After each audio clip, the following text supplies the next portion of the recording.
Welcome to the listening window. Today's story is titled, I Stayed at a Stranger's House.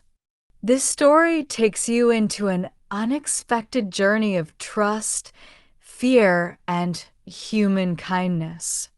As you listen, remember to pause and repeat after each line to improve your English speaking and listening skills. You can download the full PDF of this story using the link in the description.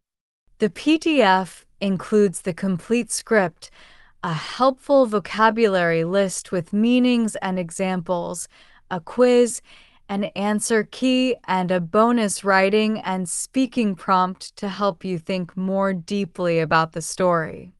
Now, let's begin. It all started with a plan that seemed simple enough. I had booked a solo weekend trip to the mountains. I needed a break from the city, the noise, the pressure of work, and everything else that had been weighing me down lately. I thought a few days in the quiet countryside would help me reset. I packed light, just one backpack, a few clothes, a book I never finished, and my camera. I was excited. It had been a while since I'd done something like this on my own. The train ride was peaceful. I watched the scenery change from tall buildings and highways to green fields and hills. My stop was a small town called Harriston. I had never been there before. It looked charming in the photos, old houses, narrow lanes, a lake nearby. I had booked a cabin through a vacation rental site, and everything seemed perfect. But of course, things didn't go as planned.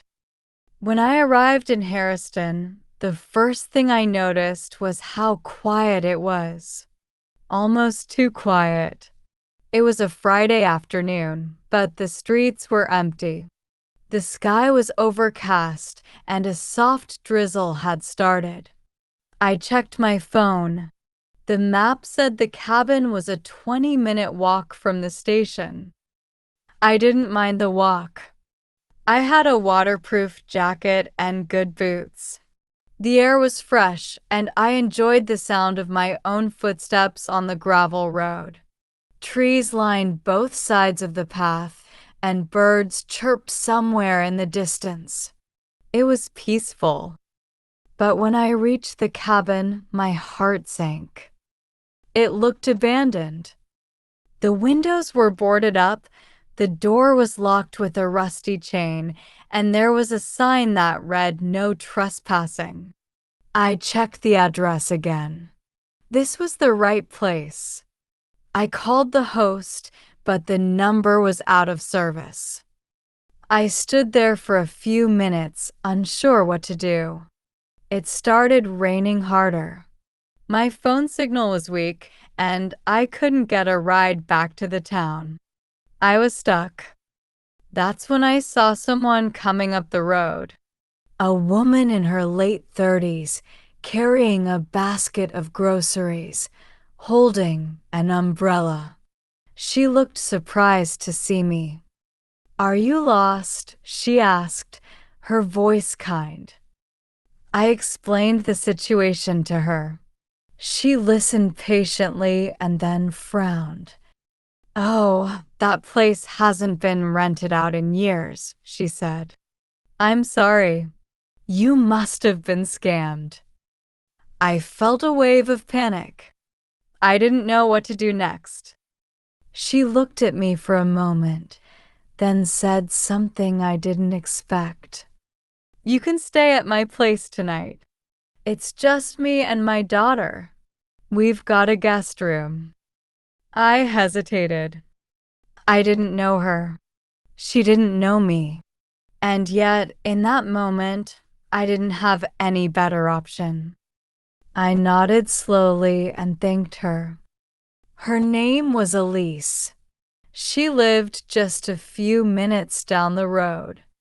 Her house was cozy, old but well kept. There were family photos on the walls, a vase of fresh flowers on the table, and the smell of something warm and comforting coming from the kitchen.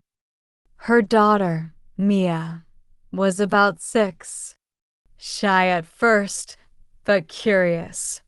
She peeked at me from behind the door and eventually offered me a crayon drawing she had made. I smiled and thanked her. Elise made tea and gave me a towel to dry off.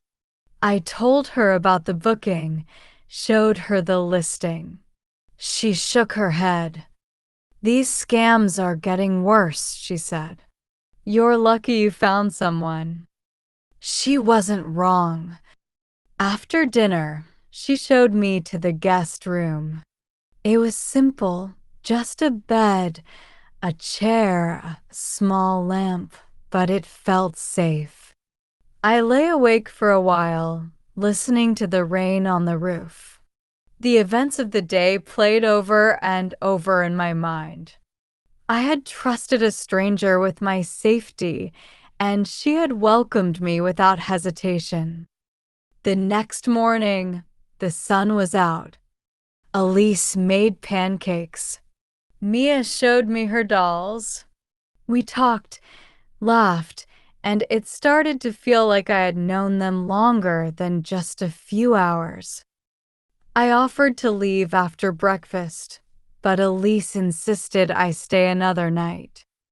"It's the weekend," she said, "and the lake looks beautiful this time of year." We spent the day by the lake, taking pictures, skipping stones, and sharing stories. I told her about my job, my failed relationships, how tired I had been lately. She listened, without judgment. She shared her own struggles, losing her husband young, raising Mia alone, finding strength in small joys. That night, after Mia went to bed, Elise and I sat on the porch. The stars were bright. The silence was comforting. "You know," she said softly, "sometimes the people who show up unexpectedly are exactly who we need." I didn't know what to say. She was right. But something still felt off. The next morning, as I packed to leave, I realized my phone was missing. I searched everywhere: my bag, the guest room, even the porch. It was gone. Elise helped me look. Or at least, she pretended to. She suggested I must have dropped it by the lake. We went there. Searched the path, the shore. Nothing. And then I noticed something strange. Mia was holding my phone. I saw it in her hands for a split second before she slipped it into her backpack. When I gently asked her about it, she looked at Elise. Elise's face changed. She went pale. "Mia," she said quietly, "give it back." Mia hesitated, then handed it to me. "I'm sorry," Elise said, looking genuinely embarrassed. Sometimes she doesn't understand boundaries. We've had a rough time. I didn't know what to think. Was that the truth? Or was Elise hiding something more? That's where the story could have taken a different turn. What would you have done in that moment? Would you leave immediately, grateful to get your phone back? Or would you confront Elise, demanding to know what was really going on? Tell me in the comments how you would end this story. Thanks for listening to The Listening Window. If you enjoyed this story, don't forget to download the full PDF using the link in the description.